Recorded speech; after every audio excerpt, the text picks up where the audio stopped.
or petty revenge, when I got 20 people fired because they tried to fire me. My accidental revenge that I didn't plan, but I'll be damned if you back me into a corner. A few years ago, I was working at a popular petrol station on a popular freeway. Unfortunately, one afternoon, I'd had a freak accident reaching for my drink bottle. My core was obviously still developing, and I slipped a disc between L5-S1. Side note, it was beyond anything I'd ever experienced.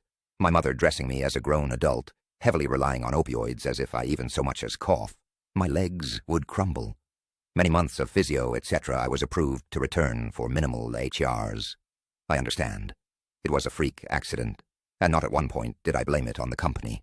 But it happened at work, which probably saved me years of spinal surgeries, carrying on. One day back at work, during a 4 HR shift, I'd had a sore throat that day. Normally we are allowed to grab a coffee once a shift.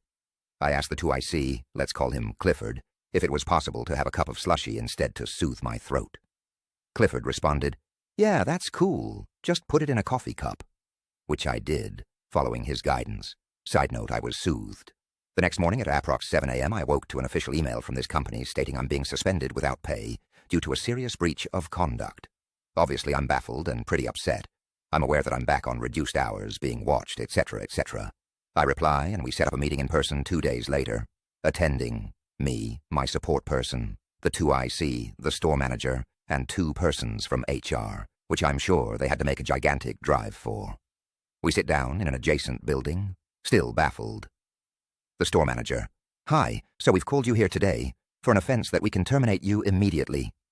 T-bitch, at this point, I was absolutely shitting myself. What have I done? It was like when you go through airport customs and you're wondering if that kilo of cocaine was accidentally left in your carry-on. I asked them to elaborate.